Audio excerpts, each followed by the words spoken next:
Proclamação do Evangelho de Jesus Cristo segundo João. Glória a vós, Senhor. Naquele tempo disse Jesus aos seus discípulos: Agora parto para aquele que me enviou, e nenhum de vós me pergunta: Para onde vais?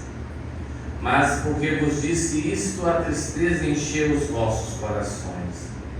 No entanto, eu vos digo a verdade: é bom para vós que eu parta. Se eu não for, não virá até vós o defensor. Mas se eu me for, eu vos mandarei. E quando vier, ele demonstrará ao mundo em que consistem o pecado, a justiça e o julgamento.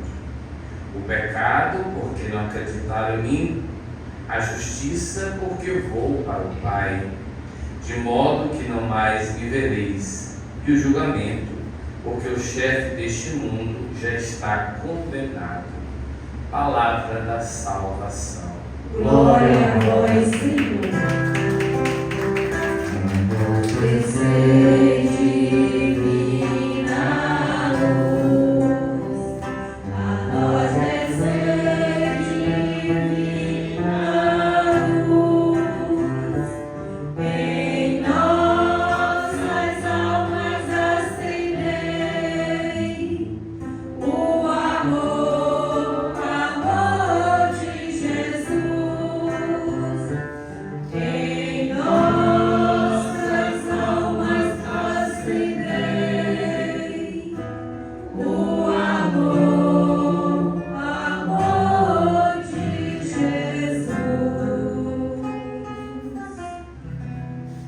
Meus queridos irmãos, minhas queridas irmãs, nós estamos acompanhando nesses textos sagrados a despedida do Senhor. Sim, o Senhor que nasceu no ventre virginal de Maria e por vontade divina e por força da lei da época na cidade de Belém, ele fora depois levado ao Egito, fugindo do grande Herodes, depois retorna e se estabelece em Nazaré.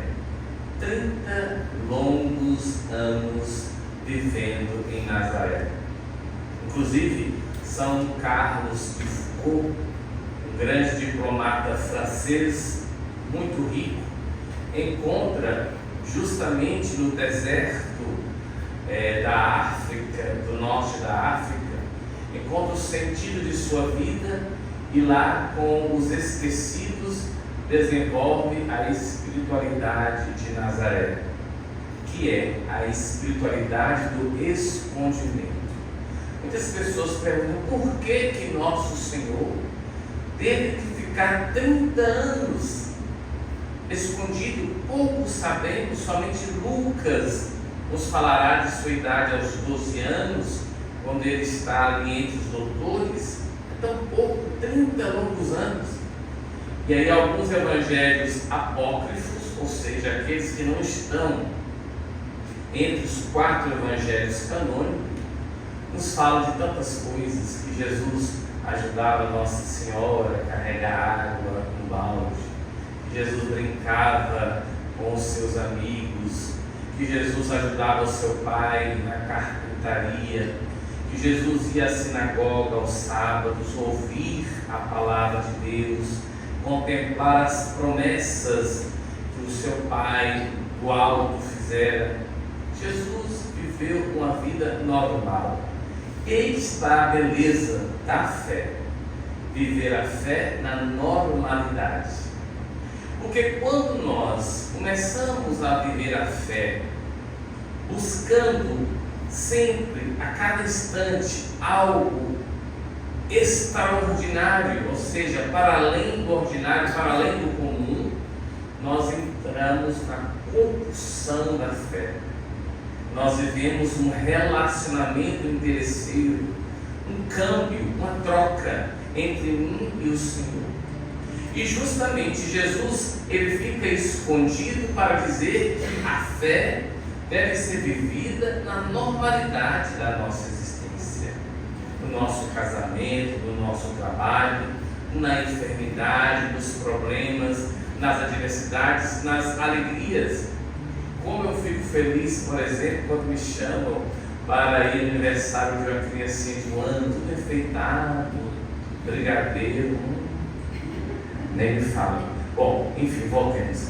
Aquela alegria toda, nosso Senhor está ali, na normalidade da vida, nos problemas, nos desafios, nas tensões, e aí nós vamos entendendo, quando Jesus diz, é preciso que eu parta. Por quê? Porque por força de Deus, o Pai e o Filho se reencontram no paraíso. E o que acontece? Deste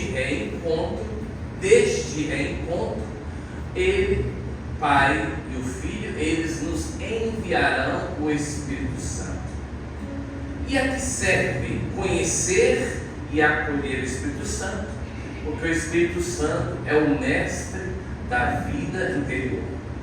São Paulo vai dizer que nós somos templos desse Espírito, e São Paulo vai dizer que somente no Espírito de Deus nós podemos orar, pedir como convém. Santo Inácio de Loyola, depois Santa Teresa de Ávila, grandes místicos da igreja, vão nos ajudar a compreender que nós temos entendimento, nós temos a vontade, nós temos a imaginação, e essas realidades nossas precisam ser maturadas, amadurecidas, para que um dia cheguemos àquele estágio no qual o Espírito nos ajudará a querer aquilo que o Senhor quer para nós. É o grande desafio. Padre, eu estava... Sabe quando você está correndo, fazendo exercício, né? Todo dia, tal, eu já tive essa experiência. Inclusive estou nela esse dia. Aí você para um dia, 5 dias, para voltar. Meu Deus. É assim mesmo. Mas não podemos desistir, porque Deus não desiste de nós. Temos batalhas. E para isso que vem o defensor, para nos ajudar, para alimentar a nossa vida interior e, sobretudo, para nos fazer íntimos de Deus. E aí, São João da Cruz, outro grande místico, vai dizer: a vida espiritual é assim, principiantes, contemplativos e os perfeitos. Só que tem hora que nós estamos na perfeição, naquela união com Deus, e caímos. E agora? O que fazemos? O que faremos quando cairmos?